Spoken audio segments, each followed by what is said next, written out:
Hello and welcome to Japanese Craft Beers. Today I will take you on a journey through the new KITTE complex in Osaka, which opened at the very end of July in 2024. And KITTE has shopping complexes in Tokyo, Nagoya, and also Fukuoka, and now Osaka. And it was built on the renovated site of the former Osaka Central Post Office. And out in front you will see a couple of mailboxes with cute little bear mascots, and they look like mail delivery bears. And one of them is actually delivering to you some takoyaki in his hands. And takoyaki is a favored snack in Osaka. And the Feel Japan Journey is the area which has satellite shops from different prefectures featuring products from a variety of prefectures, especially Western Japan. And what we're going to focus on is simply what beer is available in each one from each prefecture. And so you see the guidebooks which you can get at the entrance, and then now what you're seeing are the original walls from the Osaka Central Post Office. They kept the walls and the windows and maybe polished them up a bit, but the original material is still right there. And it's a multi-story complex, as you can see, and it is sort of around an atrium. And as you walk around this atrium, what it means is you can go to 4 different areas very, very easily here. And as you see here are the different areas that you can walk through. So they kept the original walls, and they also kept, in addition to the windows, an old window crank. And all the windows have these. You can see how it operated. I didn't try it, so I'm not sure if it actually still works, but I assume it does. And also the wooden floors from the original post office too, wooden parquet floor design. So it has kind of a contemporary feel and also a retro feel due to those features. And here is the kind of logo for the Osaka KITTE complex. It's in the design of what's called mizuhiki, and mizuhiki could be translated as Japanese knot tying. It's an art form which features in a variety of different places. Here are some possible designs. You can see there are many, many, many of them. It is really an art form. It features, for example, on envelopes, like you see this one, a wedding envelope or a funeral envelope. Well, let's move on to the first store area, and these are products from Miyazaki Prefecture, and they featured beer from only a single brewery, and that is Hideji Miyazaki Brewery, only one beer. Next is Wakayama Prefecture, which is down south of Osaka, and unfortunately they don't feature any beers from Wakayama at all in their store. And then moving on to Hiroshima, no beers, but a nice torii gate entering. And then on to Hokuriku, which is the prefectures of Toyama, Fukui, and Ishikawa. And they featured a very interesting self-server for sake. And you could buy tokens and put the tokens in and pour yourself out a variety of different sakes. Interesting feature of that. And there was an instruction manual there for you, signs telling you how to operate the machine. So kind of interesting. Get yourself a little sake right there. And then from Hokuriku we had a few breweries, Unazuki, you see, and Kanazawa Hyakumangoku, Wakasa Seaside Brewery, and Mizushima. And here you see a little bit up closer the Hyakumangoku and also Mizushima Brewery as well. Then moving on to Hyogo Prefecture, unfortunately no beer from them whatsoever. And Shimane Prefecture, no beer, but a nice rope shimenawa, which is the kind of rope design featured at the shrines, especially large shrine like Izumo Taisha in Shimane. Then Kagoshima Prefecture, no beer at all, but some kinds of shochu and sake. And then moving on to Nagano Prefecture, they shared their space with Gunma-ken.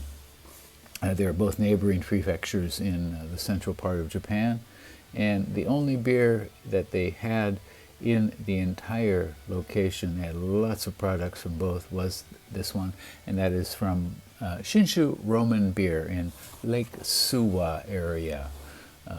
Very, very beautiful little lake in the middle of Nagano Prefecture.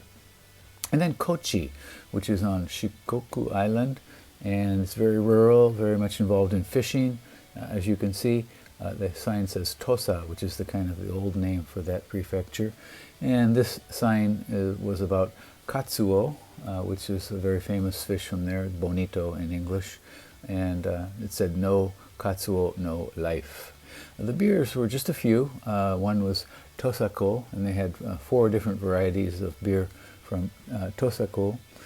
And then also South Horizon Brewing, which I do not know. South Horizon being that this would be the first place where the sun comes up in Japan.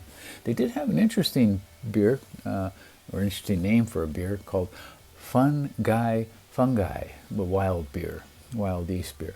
Kyoto Prefecture, and they had several different beers from them, from Kyoto. A rather new brewery called Big Hand Brothers, which has won some awards already, and they've been open only a year or two, I think. And here's 5 different varieties from them. And then also Kizakura, which is a very large sake maker, sometimes confused with Kyoto Brewing Company because they feature Kyoto on their labels, but this is actually the flagship. These are flagships from Kizakura. And then another relatively new brewery called Woodmill Brewing. And then we move on to Kurashiki, or actually Okayama Prefecture, and no beers from them. Niigata, which is much more famous for sake, but they did have both sake and beer, and actually about 1/3 of their whole satellite collection was sake and beer.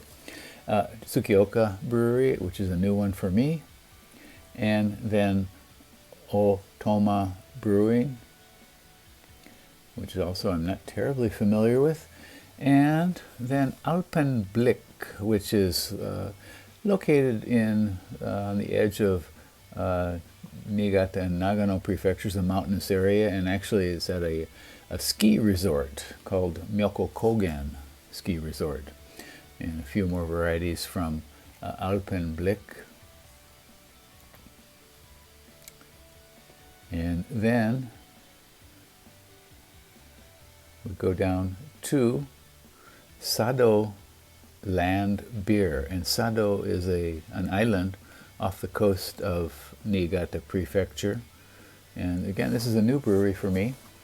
And then probably the most famous microbrewery, and they claim to be the first microbrewery in Japan, Echigo Brewing, and here are some of the more common ones from Echigo. We see Echigo in many places nowadays.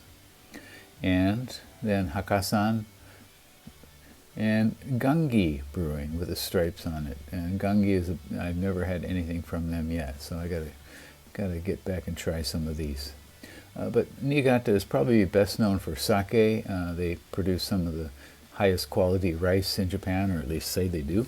And they had a map of the prefecture with some of the more famous sakes listed on it and their labels as well. And they also had their own sake bar, so you could order some sake and drink right there. Very nice little design. They were the only prefecture that had this. So, and then we move up to the very far north of Japan to Hokkaido, and what unfortunately they featured only one craft beer brewery, and that was this one called Abashiri, and you may see these also in many stores as well, Abashiri Brewery.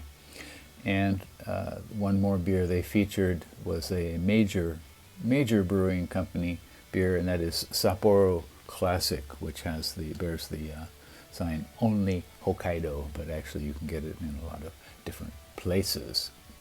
And moving from north all the way to the very far south to Okinawa Island, and they featured two beers from Okinawa, and those are both rather light beers. One was a craft beer called Helios, and you see the Helios Goya, which is an interesting beer made from the bitter Goya melon, and Orion, which is actually owned by Asahi these days, and a few of their craft or crafty line beers. Well, interesting place to see. Probably not the best selection of beer in Osaka, certainly, but something interesting and something new. You may find, if you go there, you probably will find something new for yourself. I hope they continue this and maybe alternate the selection so we can get an idea of some of the other really great beers in these prefectures. So you can go to the KITTE Osaka shopping center quite easily. Go out of the Sakurabashi exit at Osaka Station and it'll be right in front of you.